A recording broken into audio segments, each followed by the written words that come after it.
Hey, Tim. Hey. So we talked before about why somebody should go to the cloud. Yeah. And there's a lot of reasons too.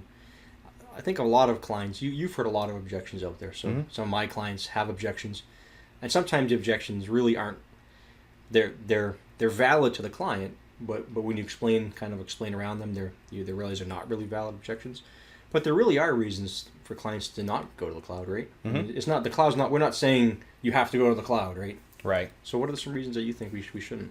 One of the biggest reasons that I've heard that really is a valid reason is our data is too big. Yeah. So the cloud can do some very big sets of data, Yeah. but there are some hard caps on what it can handle. Yep. If you've got terabytes and terabytes or even petabytes of data, there are some limits on every provider, whether it's Azure, AWS, or whomever, where you can't exceed that. Or if you exceed that, there's some service limitations that you really can't meet. So data size is certainly one of the things that would keep you from going to the cloud. And I think another one is with PaaS. So again, PaaS is a platform as a service, like Azure SQL DB or Amazon AWS's SQL RDS.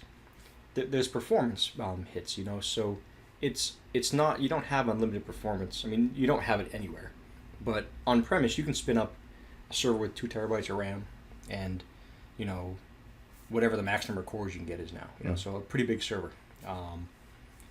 And in Azure, for platform as a service, you have a max tier of DTUs or database transaction units, and there's a calculator out there that Microsoft actually sort of helped develop that can take your workload. Have you seen that before? I don't think It's so. pretty cool. It's called the I think it's just called the DTU calculator. Real. Oh, clever I name. have. Yes, The I have DTU seen that. calculator. Yep. So you give it some perfmon counters and it will tell you. But if you actually if your perfmon counters are too high, and actually say no, you shouldn't be in the cloud. Like the tool will actually say no, don't go to the cloud. So some really high throughput, high CPU consumption, lots of log writes, that may not be right for the cloud. So just because the cloud is great in a lot of ways, it's not 100% like a data center, because you do have limits because it's shared. So you're going to a shared environment. You have to remember that.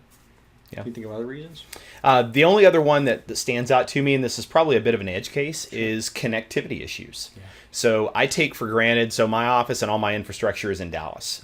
Rarely do I have an issue where I can't get on fast enough or I can't get on at all. Sure. But in some parts of the world, or some parts even in the country here, there are some places where either speed is an issue or just network reliability is an issue. So if you're in a situation like that where you can't trust that you're going to get network connectivity or fast network connectivity, Sure. You really do need to consider leaving at least that part of your workload on-prem, that mission-critical part of your workload on-prem. Because if you do routinely lose connectivity or have latency or slowness issues, that could actually take your business offline for a while. And that's thankfully changing. I mean, broadband access is really, it's there. Google Fiber's in a lot of places. Of course, it's in places that don't need it. It's just they're not bringing it to the places that don't have it yet. But, Right. But it's changing. Yeah. But it's not changed fully yet. Yeah, it's evolving, and it will be there at some point. But right now, and I think about going to a conference, for example. So if you end up going to a conference, if you're doing everything in the cloud, we've seen this before. We go to PaaS or we go to Dev Connections. There's just so many people on the network at one time. Sure. You have the same issue in a lot of residential or in a lot of business areas where just so much traffic, it's going to flood things. So that's definitely a concern, especially if you've got larger sets of data. Yeah, my conference at PaaS this year is actually, I'm talking about Azure SQL DB, and I have, slides and all, but I try and do very little, which is rare for me. I try and do very little death by PowerPoint. So most of the presentation is really all, hey, let's show you. And I use the GUI instead of PowerShell because it illustrates how easy it is. I'm trying to show people. But a little nervous about it. I wasn't even thinking of it until you just mentioned it, because the PaaS Wi-Fi is one of those historically, this is horrible things. So hopefully it's not too bad, because that'll make my presentation pretty short. Right.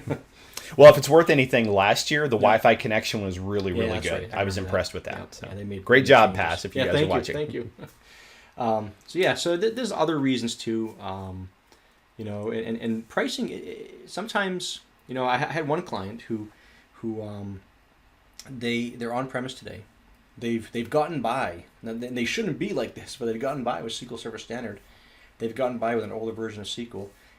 They have their own data center.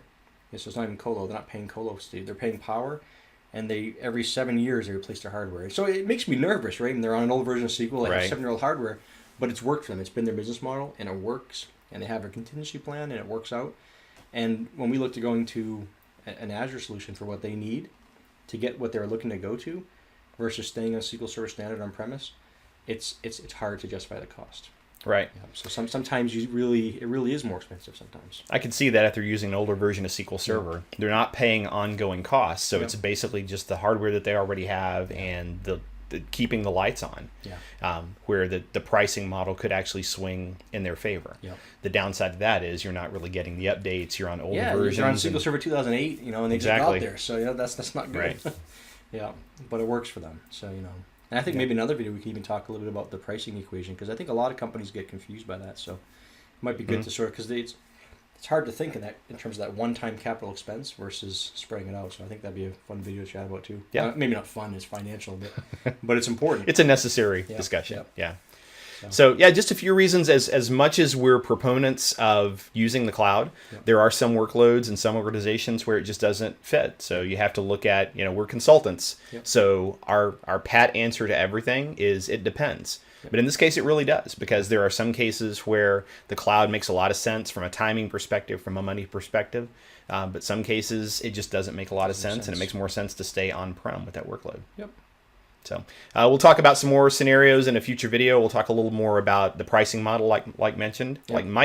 That's fine. And we'll talk about some of the hybrid scenarios as well, where you don't have to make it a decision where you're going all cloud or on-prem. In fact, most of the time, it is a hybrid scenario where you got part of your workload on site, and then part of your workload is off-sourced to the cloud. And the hybrid approach is even a baby step approach to get into the cloud. We'll talk about that in that video. But you don't have to take everything and say, I'm here, I'm in the cloud. Like that, you don't have to do that. And in fact, I recommend you don't do that. Yep. The Big Bang approach will bite you if That you will end up hurt. doing that. That will hurt. Yeah. Yeah. Yep. Cool. So we'll have more on this in a future video. Thanks for joining. Thanks, Tim.